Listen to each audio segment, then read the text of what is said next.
esta polémica.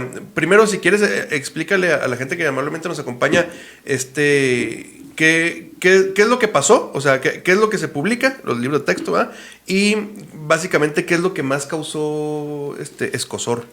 Claro, bien, pues hay bastantes temas que tendríamos que pensar respecto a la nueva escuela mexicana, sí, y se culminan, en la presentación de los libros. Los libros generaron bastante bronca. La sí, derecha no le gusta mucho leer, pero si hubiera leído desde hace tiempo lo que se planteaba como planes de estudio, que tenemos bastante tiempo analizando los maestros y las maestras, tanto en sí, consejos técnicos escolares como en otras reuniones, desde que salieron los primeros borradores lo vimos.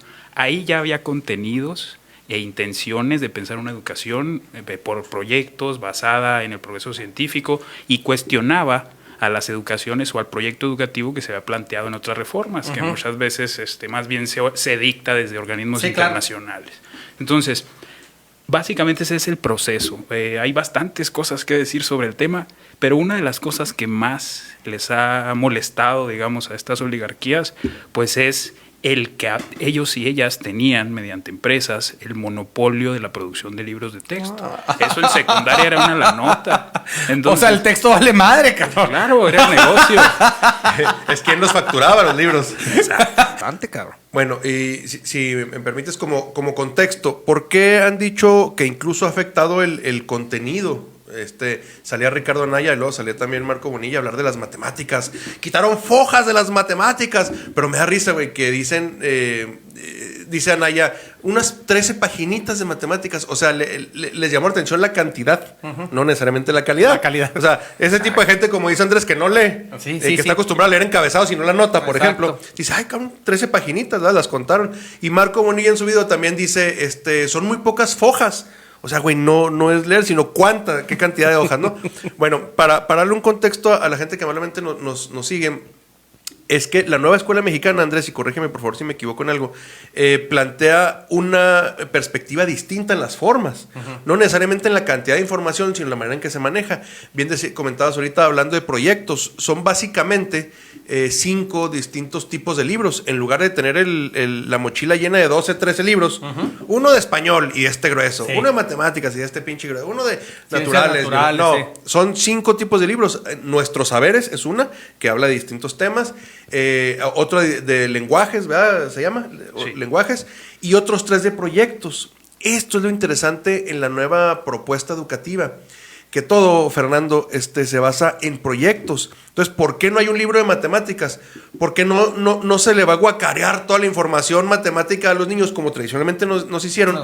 Sino que ahora son matemáticas aplicadas a casos o situaciones reales. Okay. Es decir, se puede, en estos libros de proyectos, y luego aparte, según la región, por ejemplo, si aquí tenemos un problema real, actual, como el agua, la escasez de agua. Bueno, uno de los proyectos que van a ver a lo mejor los niños de primaria es realizar algo para el cuidado del agua.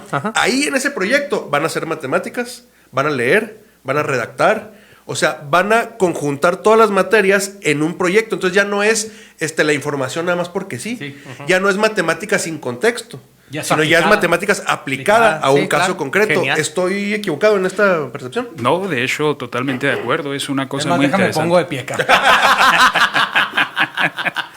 Haciendo una cerveza al tono. No lo piques, cabrón. Es un asunto bien interesante el que menciona Toño, porque luego se entiende en una postura cuasi religiosa, dogmática, en la que el libro es el conocimiento, y no. El libro es un insumo que podemos utilizar para potenciar conocimientos. Entonces, ya nos mandó la mosca aquí del relleno. Se escapó del relleno sanitario, güey. Son las radioactivas. La reza. Oye, es cierto. Te dijo, cáiganle ahí al punto G y la chica para que no estén chingando. Parte de la represión, ¿no? Sí, ándale. Mosca fascista. Entonces, en el asunto de entender el libro de texto como un insumo, nos pone también a llevar la discusión más allá. Quienes vemos las matemáticas, que tiene su proceso metodológico, es decir, quienes defienden los libros de texto porque tienen ejercicios, se están pasando por alto el proceso metodológico cognitivo de formar el pensamiento matemático.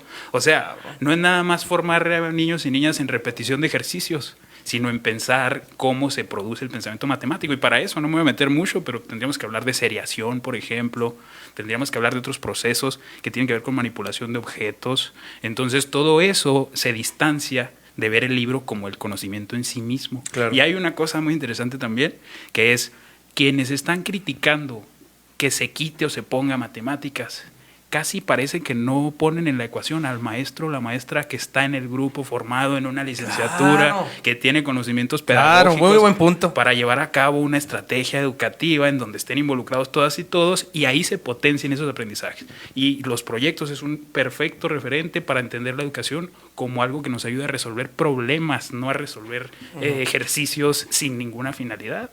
Y por darles un ejemplo, ¿tú cuántas veces has aplicado en tu vida, así en cuestiones reales, el trinomio cuadrado perfecto? Yo creo que 2, sacando las cuentas de los moches de Bonilla. De Teletec. No, a raíz del príncipe y no, la dama, ¿cómo se llama la hora? La golondrina del príncipe. Desde ahí le empecé a aplicar. No, nunca, güey, no, nunca. O sea, nunca. A huevo nos teníamos que chutar lo que era un trinomio cuadrado perfecto, cuando a lo mejor solamente quienes tenían la vocación matemática y se iban a dedicar a eso, pues lo fueron viendo, ¿verdad? Ya con ecuaciones algebraicas más avanzadas, ¿no? Pero así era, todos los niños tienen que estudiar todo, un chingo, lo vean o no lo vean, y lo mismo era lo que veía en la primaria un niño de la primaria rural de Temozachic, que lo que ve un niño de San Pedro Garza García, Nuevo León. Exacto. Cuando sus realidades son bien distintas. Ese asunto es bien interesante también, lo que plantea Toño respecto a cómo entonces la SEP desde hace tiempo propone la idea de que maestros y maestras construyamos un programa analítico, esa es la figura que aparece, para poder incluir contenidos que la SEP no puede elaborar desde la centralidad. O sea, la SEP propone contenidos mínimos y básicos, pero también les pide a los maestros y maestras, nos pide que construyamos contenidos a partir de nuestras regiones localizadas, y ahí nos metemos en un asunto totalmente novedoso. Nunca en el momento de la educación en el país habíamos visto algo así propuesto por la SEP. Entonces es además un ejercicio de autonomía muy interesante que no tenemos que desaprovechar, porque acerca la educación a los procesos reales de la comunidad. Totalmente de acuerdo. Oye, entonces, doctor, desde el punto de vista, ¿tú crees, cabrón, políticamente, si el gobierno del Estado sabía de estas circunstancias, de las que no les dio la importancia, de que pudieran poder reaccionar sobre lo que iba a implementar el gobierno federal, sobre los temas de los libros de texto, desde antes no hubieran explotado la bomba? Claro, güey. No, claro.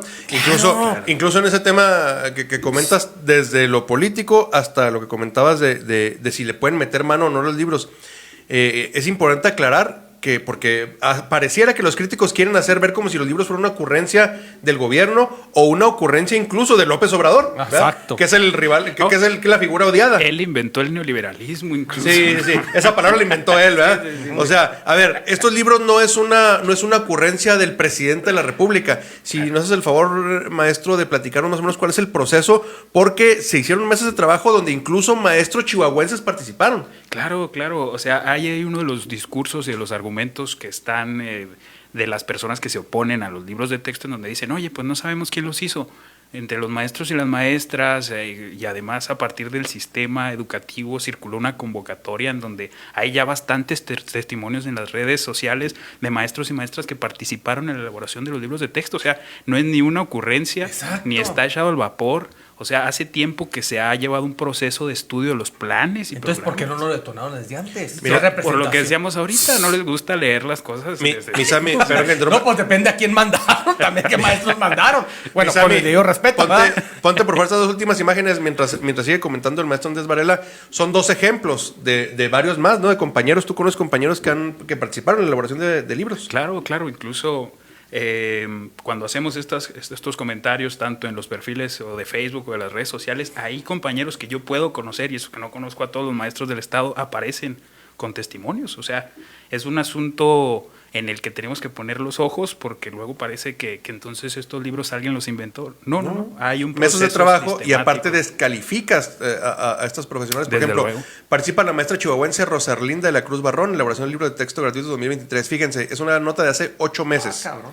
O sea, de hace 8 meses ya estaban las mesas. Y luego fíjense, esta es de la página Gobierno del Estado. Gobierno del Estado en diciembre muy orgulloso Decía, participa maestra chihuahuense en la elaboración del nuevo libro. Esta es otra, Mónica Margarita Pérez Reséndez. Mismo gobierno decía, orgullo chihuahuense, tenemos a Desde alguien el año ahí. pasado, Ajá, tenemos a alguien ahí en las mesas temáticas haciendo los libros. Repito, este es un screenshot que sacamos de la página de Gobierno del Estado. Y resulta que es Gobierno del Estado y nuestro presidente Marco Rosquilla, los que dicen que no, güey, que son comunistas, güey, los libros. No dejan que los salir hizo del López show. Obrador. Que los hizo Stalin, que los hizo Lenin, Sí. que venía Marx y que ahí viene el fantasma del comunismo para asustarnos.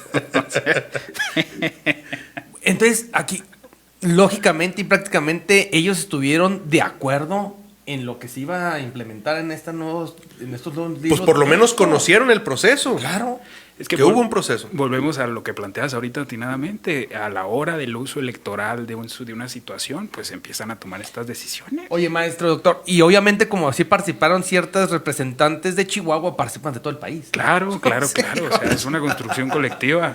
Ay, cabrón. O sea, no es ocurrencia de López Obrador. Vamos a saludar aunque sea un poquito. Oye, perdón, con razón, ¿vieron la mañana del día de hoy? Se hace el boom, ¿no? Y la chingada le dice el presidente. Vamos, me extraña que tanto alboroto. Ahora los medios de comunicación le difundieron más lo de los libros de texto que lo de que se descubrió que había vida en el extraterrestre. Que se ve aliens. A que se ve aliens. Y luego le ponen la canción de los marcianos llegaron ya. Y no, y para los medios de comunicación, ¿cómo es posible que se burle el presidente así? Y la cantó. Y la cantó, güey, no mames. Víctor Lafont.